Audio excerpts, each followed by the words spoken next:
Hello, it's a beautiful day in the neighborhood. I'm Dennis Day with your Edge Group team host, and my co-host, Judy Gratton, is going to introduce our guest. Go ahead, Judy. I'm extremely excited to have this special guest on today because this is my daughter, Caitlin Cooke. Kaitlin is joining us today from Davidson, North Carolina, where she just moved with her family. Katie, I call her Katie, but other people call her Caitlin. Katie, could you just tell us briefly a little bit about you? Sure. And thank you both for having me. I'm really excited to finally be here. I am an attorney. I graduated from law school in 2012 and have been practicing law since then, up until very recently. I was a federal prosecutor who specialized in financial crimes targeting the elderly. I was also an elder justice coordinator for the office I worked in. So I really learned a lot, both through ongoing education and practical experience on financial crimes targeting the elderly. And that is why we have you here today, because I would really like for you to give us a little bit of insight about seniors and fraud. To start it off, are seniors more susceptible to online and other scams than other people, do you think? Yes, for a few reasons, not just because they're seniors. We are experiencing what a colleague of mine at the AARP describes as the silver wave. The baby boomer generation is in elder years. And so there's just proportionately more people in that to target. And because they have lived longer and often amass more resources, they are a very lucrative group to target. That being said, they are in certain ways more susceptible to being victimized by scammers. And the reason being is that studies have shown you have changes in the brain that can increase susceptibility as any mild cognitive impairment that can affect decision-making ability to a significant degree. That's the factor. But even absent any sort of cognitive decline or impairment, studies have shown that there are age-related changes in specific regions of the brain that can impact decision-making, including predicting values and prospection.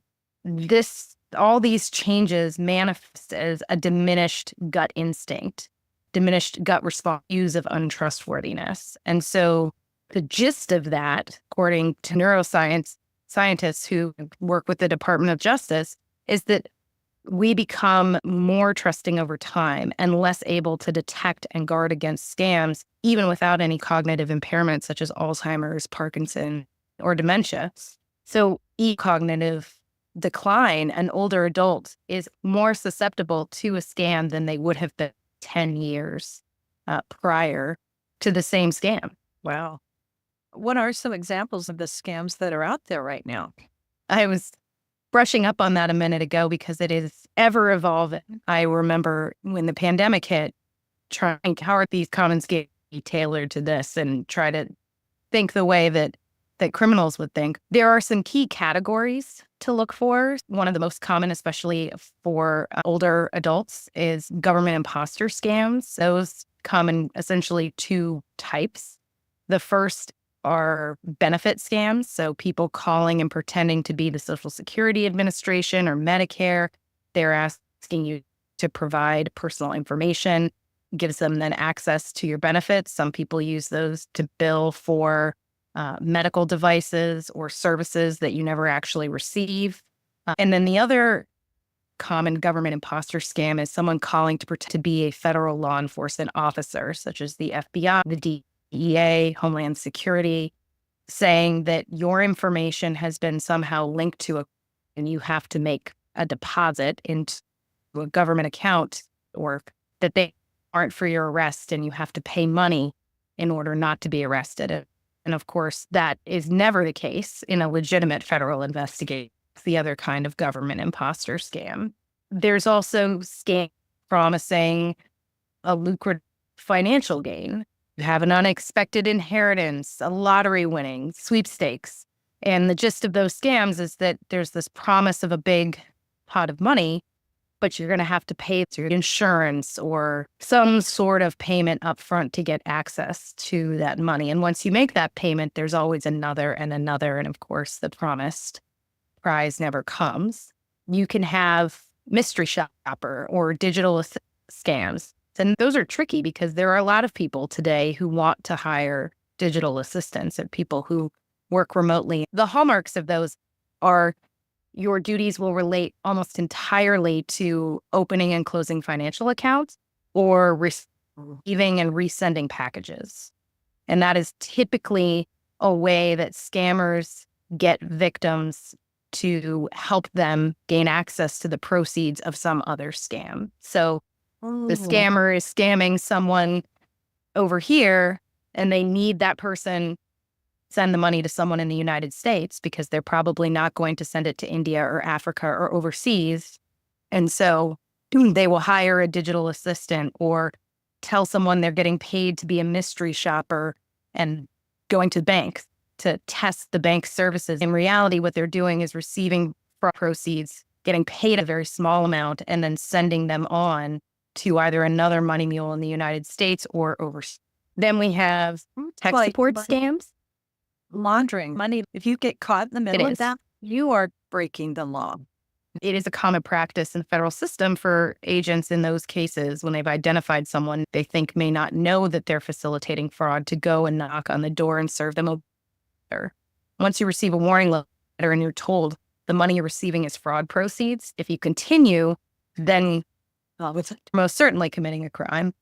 After the mystery shopper sort of digital assistant, there's tech support scams. You could get a reveller up on your computer saying it's been exposed to a virus, and they either ask you to pay for a service that you never receive, hundreds of dollars for antivirus protection, or they will ask to access your computer. The key there is the first thing they'll tell you is to do a run command, run some sort of program that allows them to access the computer remotely and install software. They can steal information from the computer, and an unsolicited offer of help with your computer should be taken very skeptically. There's a lot out there. The most important thing when talking and thinking about these scams is when you know what to look for, you're likely to fall prey to them. And so if you apply to be a digital assistant and someone says, I need you to go open accounts at 8 different banks to receive money and test out their money transfers, you've heard this podcast or some other discussion, that's probably not legitimate. The biggest hope with the department's Elder Justice Initiative that I was a part of as a federal prosecutor is through education, we can help people avoid becoming victims in the first place. Remedies available once you are victimized and out thousands or hundreds of thousands of dollars are quite limited to get the money back, if there is any money remaining. The last categories of scams are what I would call affinity scam and then home repair scams. This is not an exhaustive list. I said it's the highlights. So affinity scams include romance scams. You go online to meet somebody, you connect with someone, and all of your communications are by phone or text. There's always a reason they can't meet in person, and then all of a sudden they have a pressing financial need. Once you send them money, they continue to have needs and things that they need you to send money for. Sometimes there's a promise that I have this money that once I get it, once I get access to it, I'll be back. But that's a very common scam and one that increased dramatically during the pandemic as we were all isolated alone and really craving that human connection. As I've dealt with these various scams, these are some of the most insidious to me because they play on people's fundamental desire to have relationships and community. And they are some of the hardest to convince people that they are being, because there's the twofold loss of the money and also the relationship they thought they had developed with someone. So those are, I think, particularly heartbreaking. And then you can have some sort of relative in distress scam where you get a phone call out of the blue where grandchild or a niece or a nephew is overseas and in trouble and send money quick, don't tell mom. Those are other common scams. And then home repair. I had a case like this where someone showed up unsolicited at elderly individuals' homes, telling them that their roofs needed extensive repair. And the victims weren't able to verify that on a second story roof. And this person continued to come back, and it was always one more thing. It was always one more repair. People showing up unsolicited to provide services that you didn't ask for, of course, to watch out for. Okay, who's doing these? What's the background on all those scams? Do we have any So idea? a lot of the people on the phone, on the computer are overseas. People can feel embarrassed when they realize they've been scammed. Something to keep in mind is that these people are professional scammers. They do this as a full-time job. I've had cases where a romance fraud was perpetrated by a U.S. citizen who was down on his luck. But by and large, these bigger, more sophisticated scams are originating overseas, but they will often involve people in the United States who are receiving money and potentially more involved than that as well. I know people that have, I personally have received emails from men who seem to be incredibly charming. And you're going, why are you contacting me? And it's a while for them to go away. I know of other people who have been contacted. It seems in one instance, it was always the same story with just a different face and name on it. Someone with a wonderful background, a widower, and an incredible job that took him overseas where he was injured and needed money. And it's like, no, he never got anything. It's frustrating to see that. I know my brother was approached by a woman online. He contacted you about that because he had the bank account number. Yeah, and these scammers are trying to get as much contact with people as possible. I get friend requests from obvious scammers all the time on my social medias, and I am not elderly yet, but they're just in the same way that we get robocalls and I'll answer my phone and someone will be speaking in Chinese. That's likely a scam. It's just not one that I'm likely to fall for because I can't understand it. But someone who speaks Chinese and gets that phone call may react to it, whereas I just hang up. Scammers are indiscriminate in their efforts, and once they get someone who responds and remains engaged, they double down on that person. And there are scam operations.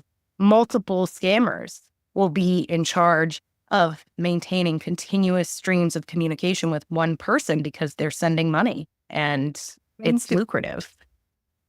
To be the same person is communicating. Yes. What did they find? Like the one that I remember, I was on Facebook, and I don't even, if it's a man that I don't know, I'm not going to be friends with them. It's not going to happen. I just decline. But so when the first time it happened, I didn't know who it was. And who is this? How do I know you? Then it became weird. Social media is a very common way that these individuals make contact. You might get an unsolicited email. Less common now, but it does still happen. They may send out something in the mail saying, call this number, you've won, or any way that you can be contacted. I remember years ago, it was, my name is so, and I'm in a country and I need to send you $1 million to hold on to for. It's incredibly frightening because you think you're on your guard and they just keep changing the game up here. I was not aware of them. I haven't been approached to be any kind of a shopper. I do vaguely remember getting texts saying, would you like a digital something job? And no, I don't. They may be posting on job boards like Indeed.com or LinkedIn, and you might respond to what you think is a legitimate advertisement, and you're providing all of your information to those people, and they may get you to open bank accounts or receive packages. Another common example, just what you said, text messages, like how many texts have you gotten saying your UPS, FedEx, Postal Service package has been delayed, click here to schedule to pick up, and You're not expecting a package. Your account has been frozen. It's scary because it comes at you constantly. I freak out that I'm going to hit the wrong button accidentally. Is becoming more of an issue. If you get an unsolicited text message or email that seems legitimate and you want to check, the best thing you can do is go and get the contact information for the post office, UPS, your bank, from the statement or online from their main website, and call and ask the company. Because if you click on the link or call the phone number, email, or the text message, you're going to get the scammers. But if you take a step back and go directly to the source you think you're dealing with, you'll be able to determine very quickly the communication is not legitimate. Are men or women more susceptible to scams? Dennis, have you approached? Have I not been approached? Social media is rampant with. I get the same friend request from a Asian woman in skimpy tennis outfits. Seems like the same person over and over again. What I can tell you is that the FBI in 2022, which is the year we have the most recent statistics for, victims, and they define elder as anyone over the age of 60. And that's a statutory definition where they draw the line at the federal level. 1,000 victims in 2022 who lost over 8,000 victims lost $3.1 billion. And that was an 84% in the losses experienced by that same population group in 2021. The average dollar loss per victim was $35,000. More than 5,000 victims lost over $100,000. Really is anyone can fall prey to these things because they're not designed. It's not a romance scam just for lonely women. Be tailored, and you may be a woman contacted by someone with a dashing Facebook profile, but that person may be the same individual with the exotic woman contacting Dennis. So you can't go after these people because they're not in this country. Our government, how do we stop this? There are ways to get individuals from overseas. It has been done, and there are certainly challenges to those cases. The most important thing, whether someone is prosecuted at the state level or is part of a larger federal case, is we can't prosecute what we don't know about. And so getting these crimes reported, getting the evidence, their communications with these individuals, the information they were given, any notes they kept, verifying the losses they've suffered, and tracking and responding to live complaints is absolutely essential. In my experience prosecuting these cases, you think, how am I going to get the guy on the phone? How am I going to get the guy at the keyboard in a country overseas? You're never going to start there, almost never. In my experience, the way you find that person is you follow the money to them. You start with the people who are receiving money locally, get the information they have, either because they give it to you voluntarily or they're prosecuted and they to cooperate. And then you work through the most readily available people until you find the common connection. I have personally done that in cases. Someone being overseas committing these crimes is not a barrier. There has to be a way to connect or track. Someone dealing with someone with a scammer in real time and can provide that information and allow a federal agency or a state law enforcement to assume their role in the conversation and get money, that's going to be productive and generate more evidence on which a prosecution could be built. Don't think that just because people are overseas, it's not worth reporting or that nothing can be done. Is this an underreported crime? Absolutely. It is very underreported. There, I think, was something like a book that maybe the reports we have represent, I don't even know. I think it was like 10%. It's hard to know exactly how many cases go unreported, but we know that many of them do, unfortunately. You have victims who feel they're in denial that they've been scammed. They may have loyalty to their scammers, depending on the of fraud that they have experienced. They may be ashamed. They may be embarrassed. If They may have a fear of retaliation, particularly if in some of these instances, we've been talking more about the broader overseas scams. You can have elder financial abuse by a loved one. And so there may be fear of retaliation of a relationship. Many people will blame themselves and they just may not know what to do. And that can be really overwhelming and debilitating. I don't think that enough is being done to broadcast avenues or where to go. We had talked about, hopefully you could provide us with some links of good places to go. Absolutely. Is there a place you can go? You named off a bunch of new scams, and I'm going to bet my next week there'll be more because that's what they do, is create new avenues. So is there somewhere to go where you can see this has just popped up on the radar and watch out for this? Because like you said, the digital thing I was not aware of.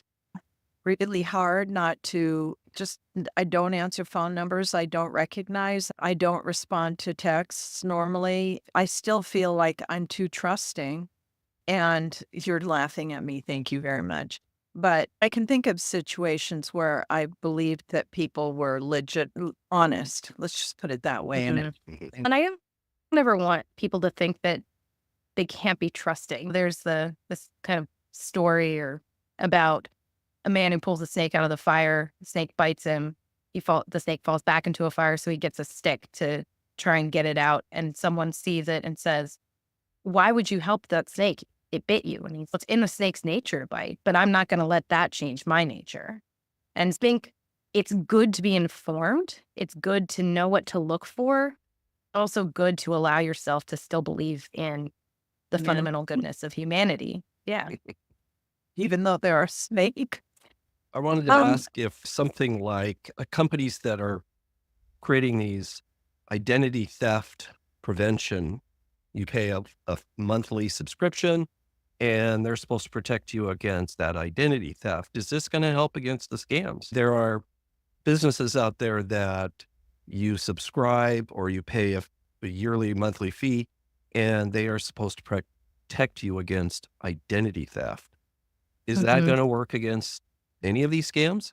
Probably not, because a lot of the scams we've been talking about are ones that are perpetrated through direct contact with the victim. And there are apps and things you can do that will block no don't know, and that can help avoid those initial contacts. But as far as I'm aware, there isn't a similar way to prevent people from contacting you on social medias, or maybe an email goes into your spam folder, maybe it doesn't. One that I've been seeing pop up in my own email personally is just invitations by a random person to a Google document or a Google spreadsheet. And I don't know that person. I don't have any reason to be editing a document with them.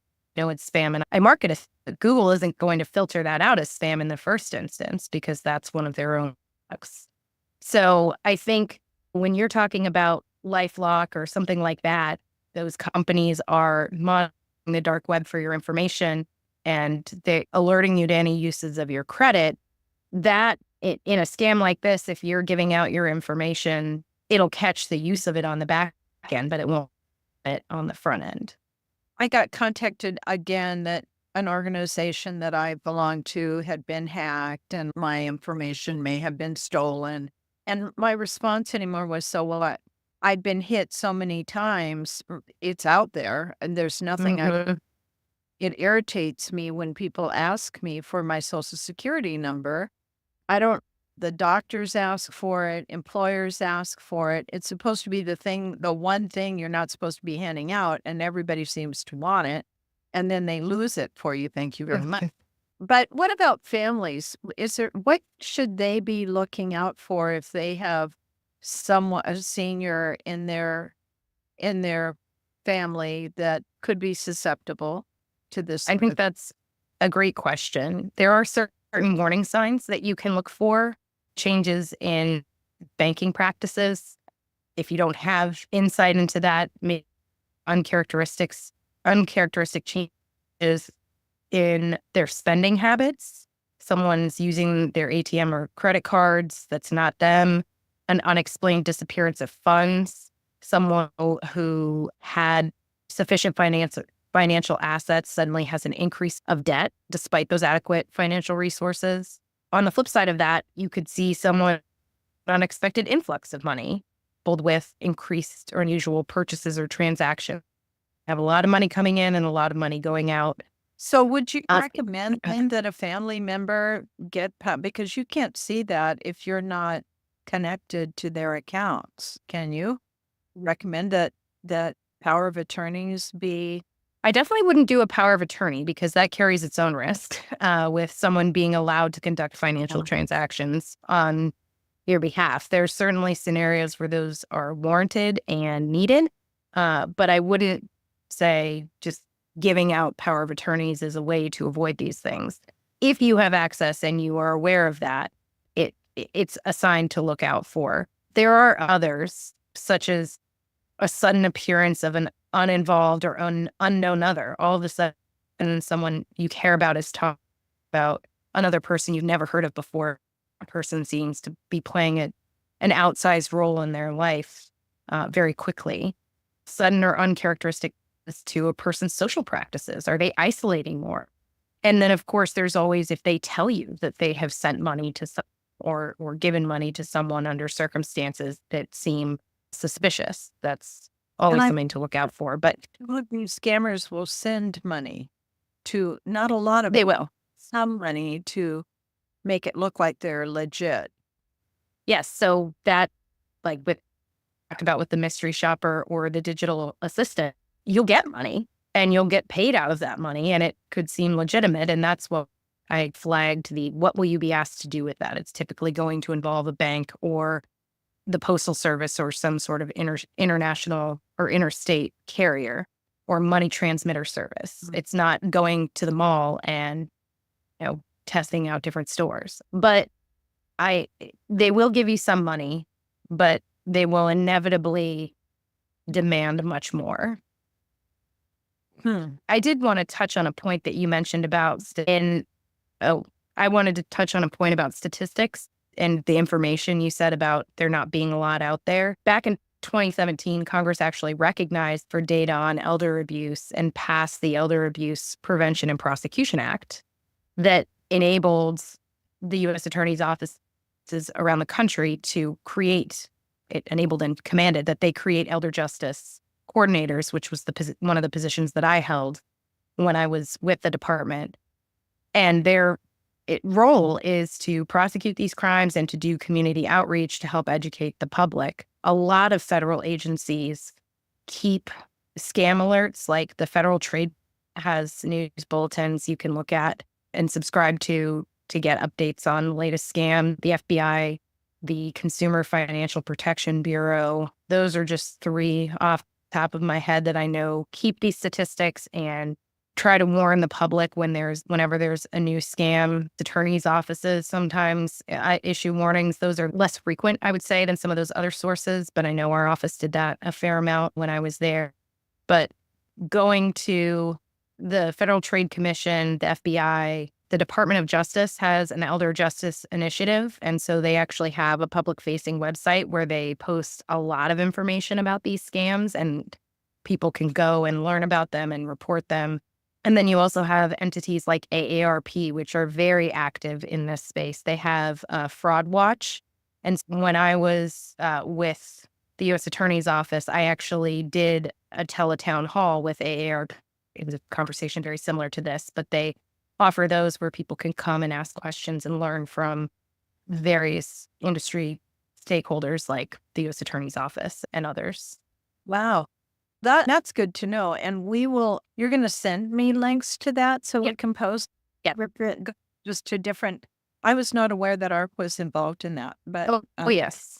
They're actually a great resource. They have facilitated groups for victims of fraud to connect with one another so that they can process and heal together and feel less alone in having been victimized by these. I have just something that came up, Dennis, that I hadn't thought about was, so what about, first of all, disabled people? Mm-hmm. I'm sure if they're online, they have, and that's scary. But also, what about teens? Are there scammers? I know that there are kids have been a result of connections with being online, but are there scamming?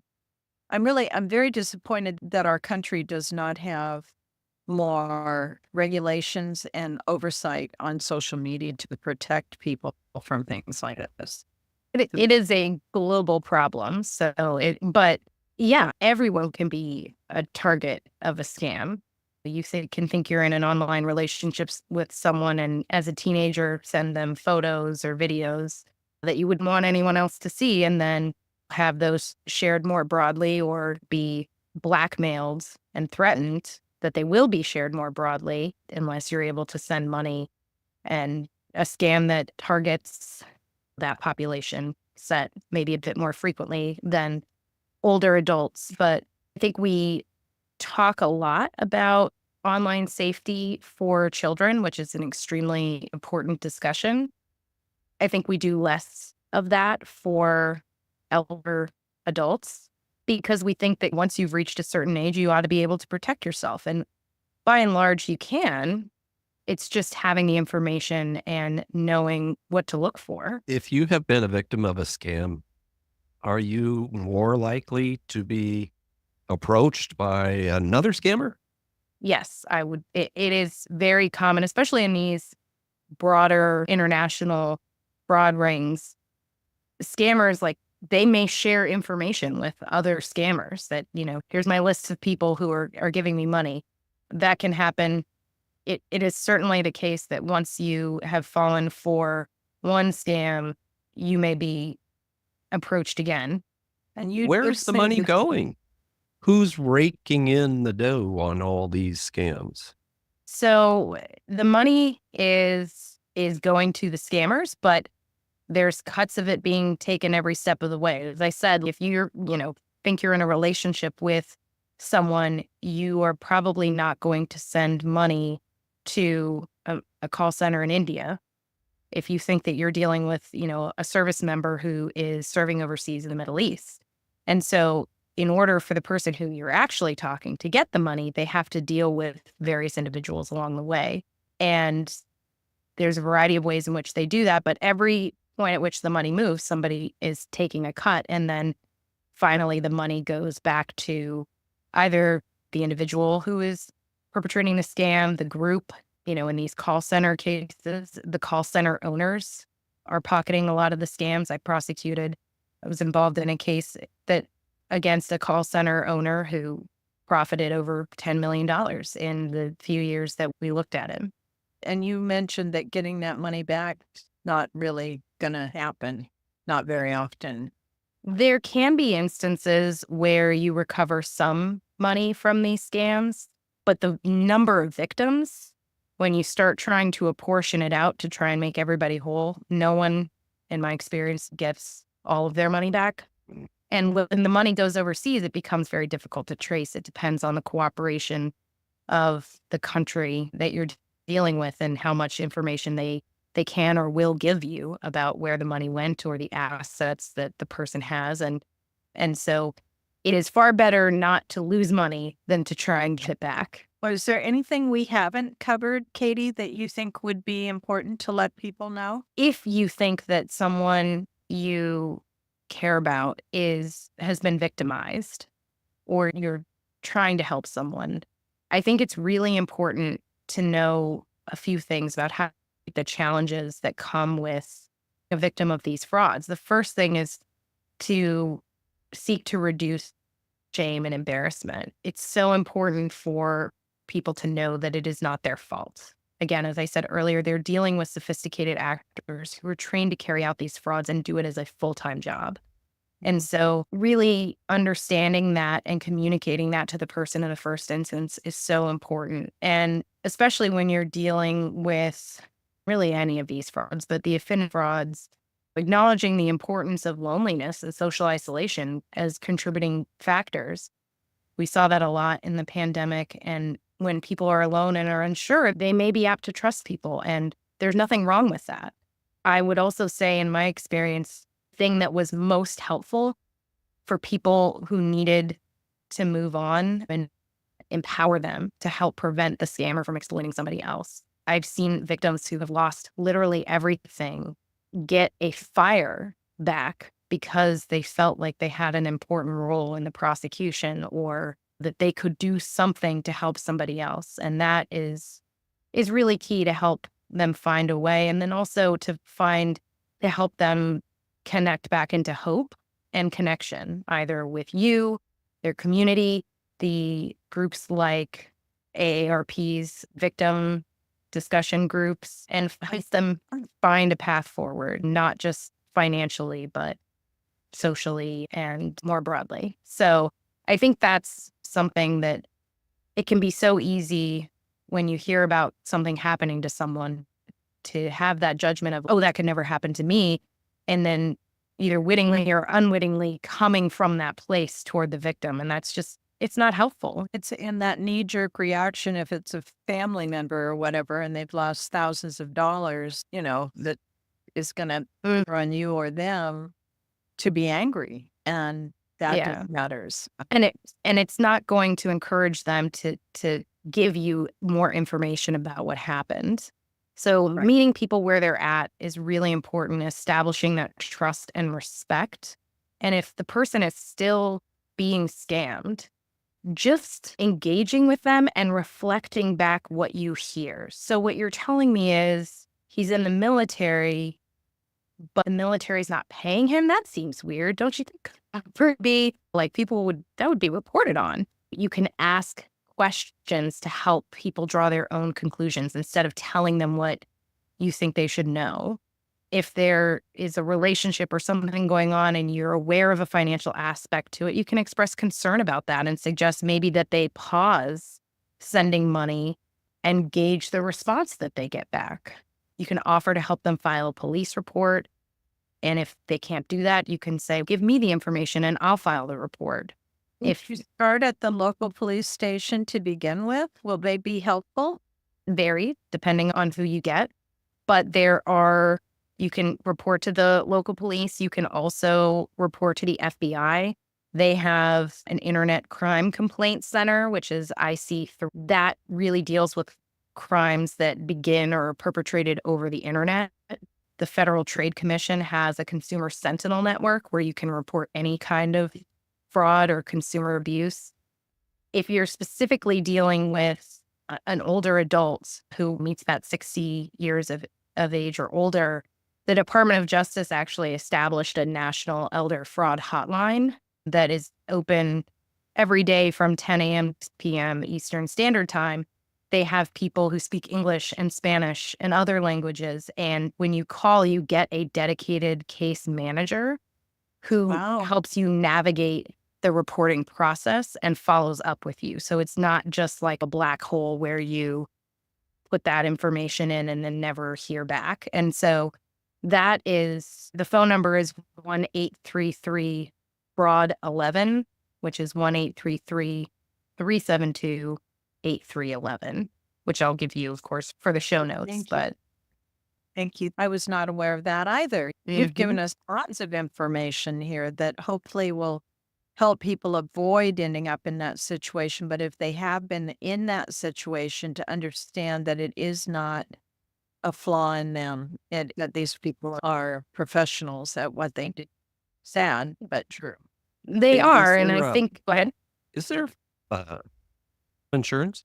I'm not aware of scam insurance. Okay. And I will say this, one thing that, is particularly heartbreaking when dealing with victims who have lost a lot of money. Some people will have pulled money out of their retirement before they were able to.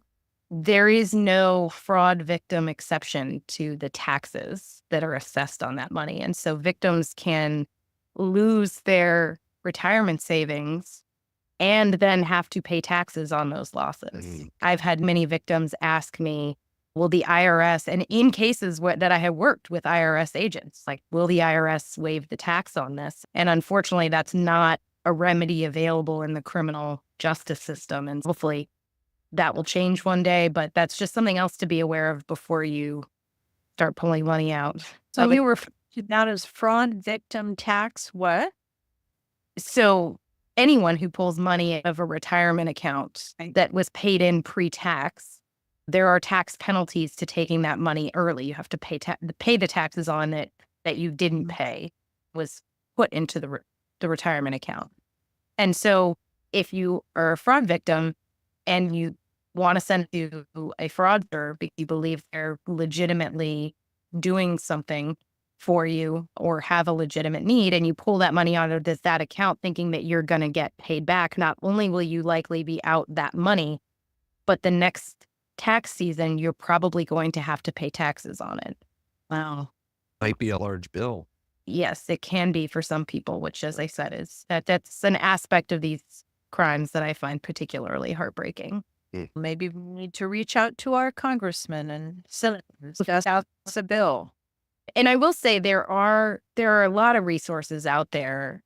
I think starting with your state attorney general can sometimes be really useful. I know when I lived in Virginia, the Virginia Attorney General's office actually offered something called an identity theft passport. So if someone had used your identity unlawfully and you'd filed a police report and could prove that, the Attorney General's office would give you paperwork that you could then use to, say, go to your credit bureaus and get your, accounts that you didn't open and charge off taken off your credit report and things like that. And so there are a lot of resources out there. It's just knowing where to look. I think everyone realized what a problem these scams have become and how much help people need when they become involved in them. And so everybody's trying to do something, but then when everybody's doing something, who do you go to?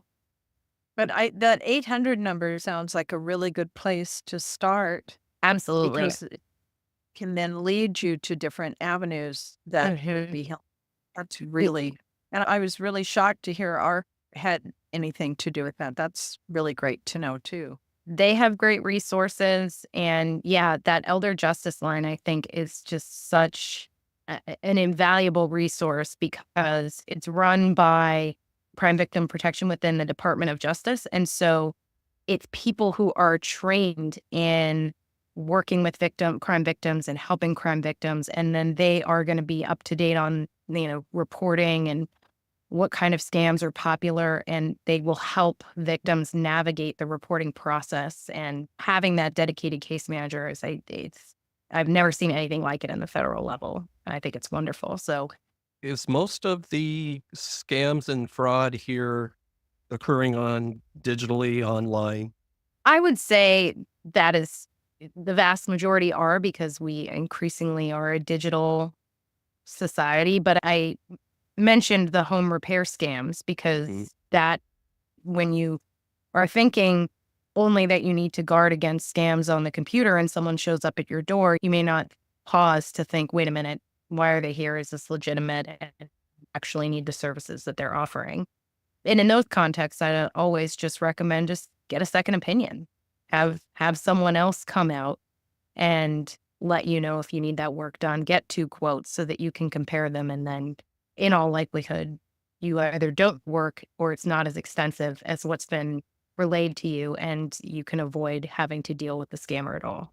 I was just going to say in addition to gathering information and promoting reporting, at least on the federal level, there's been a lot done by the United States Sentencing Commission and Congress to try and increase the penalties for people who target older adults. And, that's something that people may not be aware of, but there's vulnerable victim sentence enhancements and abuse of position of trust and things like that can apply in a wide variety of cases, but are typically applicable in elder financial crimes.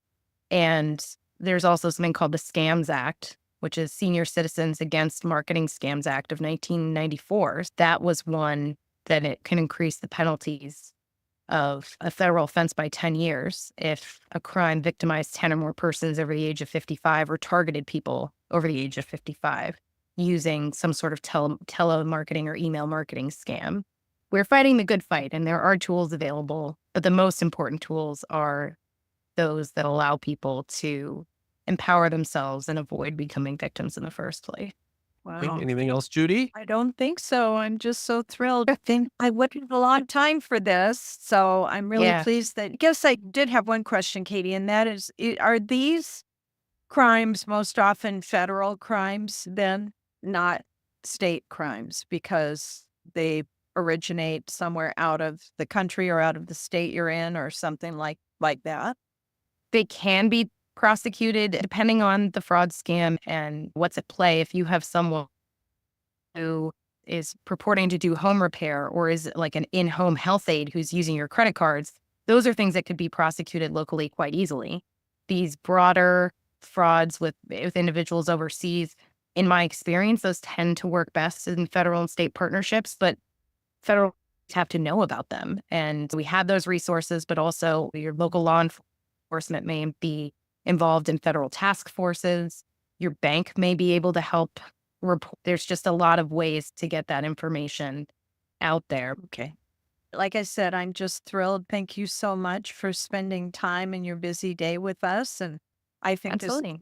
such valuable information for us to be able to pass on to our listeners. Happy to do it. And I appreciate the opportunity and hope that people come away informed and able to protect themselves and those they love against these scammers. So thanks. How about a shameless plug for your podcast? Talk about that briefly.